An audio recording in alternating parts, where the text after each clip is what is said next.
PS नव गढ़ी यासीन ते नंढी चूंड लाइ पोलिंग जो वक़्तु ख़त्म, वोटनि जी ॻणप शुरू।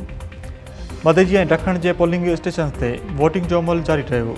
नंढी चूंड में PP जे आगा शहबाज़ दुरानी ऐं JUI जे रशदुल्ला शाह विच में मुक़ाबिलो थियो। 178 मां 54 पोलिंग स्टेशन इंतहाई असास ऐं 84 असास करार ॾिनियूं हुयूं। सिक्योरिटी जा सख़्तु इंतज़ाम कया विया। PS नव जे सीट आगा सिराज दुरानी जी लाॾाणे सबबु ख़ाली थी हुई। 2024 में आम चूंडुनि दौरान आगा सिराज दुरानी 63,760 वोट खणी कामयाब थियो हो। JUI जो रशदुल्ला शाह 25,634 वोट खणी ॿिए नंबर ते रहियो हो।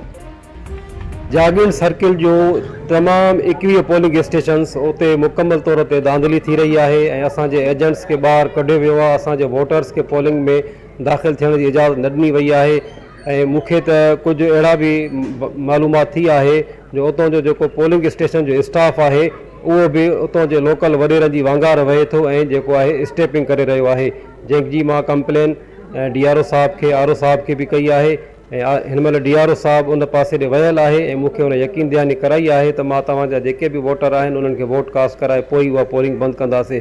ऐसा ई बसि जॾहिं का शइ ॿी बचंदी न आहे त पोइ ईअं ई थींदो आहे, उहो हुननि जो फोकस ॿिए शयुनि ते थी वेंदो आहे।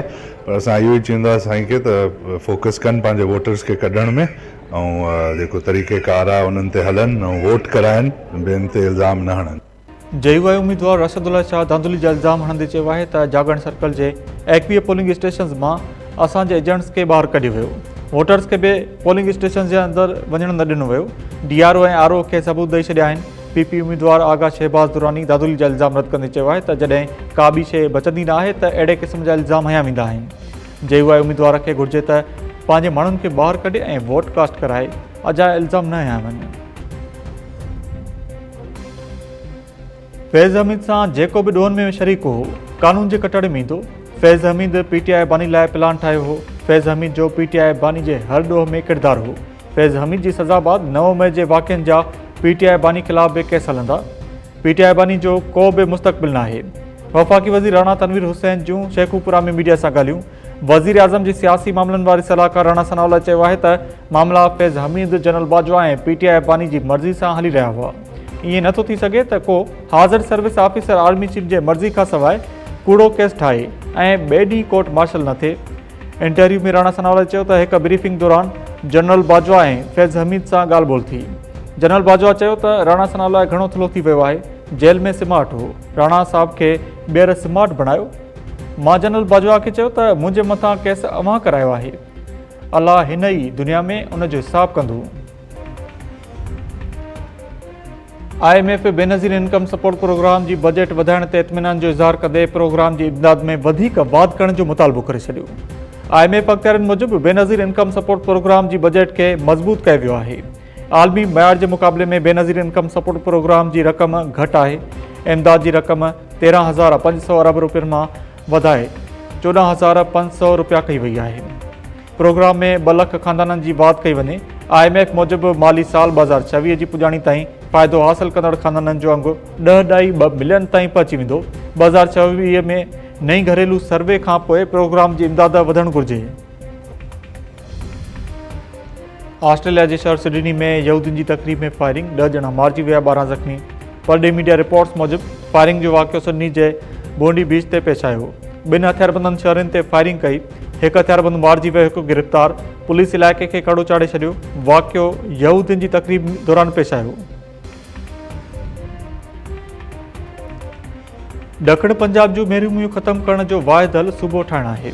PP चेयरमैन बिलाल भुट्टो ज़रदारी सां ॻाल्हायो आहे त जन सूबनि ते इतफ़ाक़ राय आहे, उहे सूबा ठहणु घुरिजनि। सेनेट चेयरमैन यूसुफ रज़ा गिलानी जूं मुज़फ़रगढ़ में मीडिया सां ॻाल्हियूं।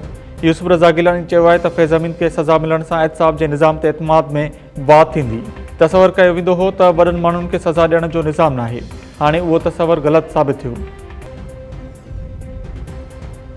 कराची में कादरी हाउस ते SIU जो छापो, 3 भतेखोरनि ऐं 3 शूटर्स समेत 9 जवाबदार गिरफ़्तार।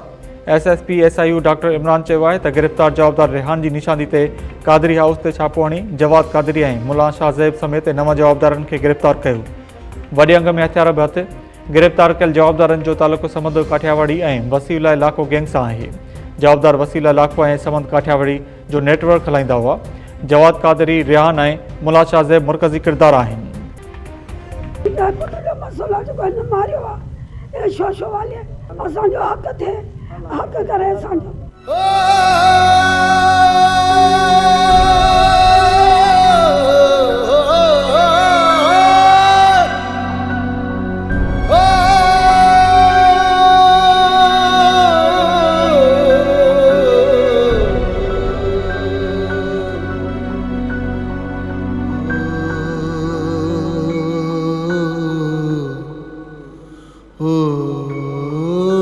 थाने से असांखे टपण पहिरियों जज साहब खे वठी असां छापो हणायोसीं जे छापे में ख़बर पई त भाउ उते असांजे भाउ खे हिननि मारे छॾियो आहे हुननि चयो त पंहिंजो पाण ख़ुदकशी कई अथई असांजे भाउ जो लाश उते न हुयो लाश हुननि मोकिले छॾियो डोकरी अस्पताल में उते पियो उते जज साहब हुननि खे चयो भाई हिन जो फांसी ॾिनी कहिड़े हिसाब सां फांसी ॾिनी आहे हिन जो तव्हां न हुया हिते फांसी अची विया चवंदा पाण खे फांसी ॾिनी अथई उन में उन्हनि तस्वीर कढी जेका फेसबुक ते चाढ़ी आहे तव्हां ॾिसो असांजे भाउ जा ॿई गोॾा आग ज़मीन जे मथां पिया आहिनि त इहा कहिड़ी फांसी आहे हिन खे तशदुद करे हिन खे मारियो वियो आहे मारण खां पोइ हिन खे लटकायो वियो आहे हिननि असांखो घुरिया पैसा जेके असां पैसा न ॾेई सघियासीं हिननि खे तशदुद करे हिन खे मारे छॾियो पुलिसूं नाजाइज़ वॾियूं ओड़ियूं एफआईआरूं उहे एफआईआरूं हुयूं त चालान करे छॾनि हा कोर्टूं लॻियूं पियूं आहिनि कोर्टूं छाजो लाइ आहिनि पुलिस पैसा वठी मारे थी वठे थी पैसा ॿियनि खां बि मारे थी जे पाण पैसा को नथो ॾिए हुनखे मारे थी हिन केस खे ॾिसो ऐं हिन ग़रीब सां इंसाफ़ ॾियो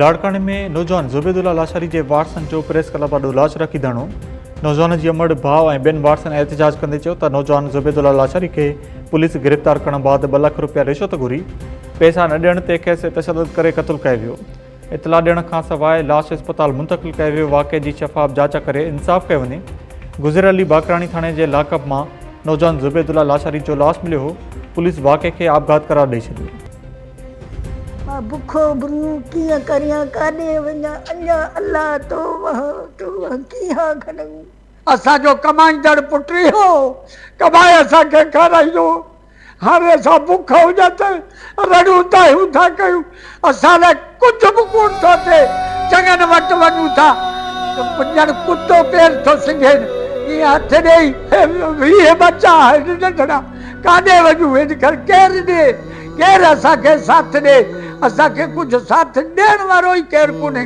सवाइ अल्लाह जे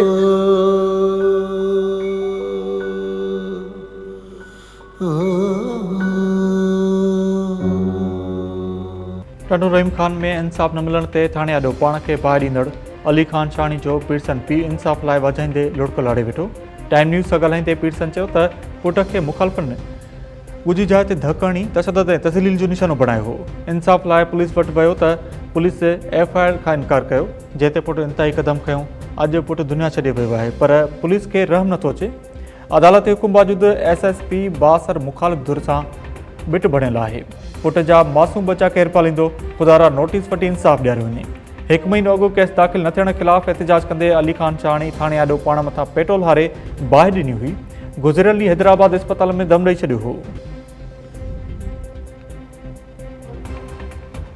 ऐं कैरपुर नौतन शाह भट्ट सां जुड़ियल शाहजिलानी जे मेले में फायरिंग घोटकी वासी नौजवान पुरत मारिजी वियो ॿ ॼणा मणी मक़तूल मंटार मार जे भाउ मूजिबि फरमान शाह नशे जी हालत में मैजिक शो अंदरि फायरिंग कई गोलियूं लॻण सबबि भाउ मंटार मारिजी वियो असलम मुयसर ऐं अब्दुल समी पठान ज़ख़्मी थी पिया ज़ख़्मी असलम जी हालत नाज़ुक लाड़काणे अस्पताल मुंतक़िल पुलिस जो चवणु आहे त केस मक़तूल मंटार मर जे वारसनि जी फ़रियाद ते दाख़िल कयो वेंदो जवाबदार फरमान शाह ऐं सैद नवाब अली शाह खे गिरफ़्तार कयो वियो आहे वधीक जांच कई पई वञे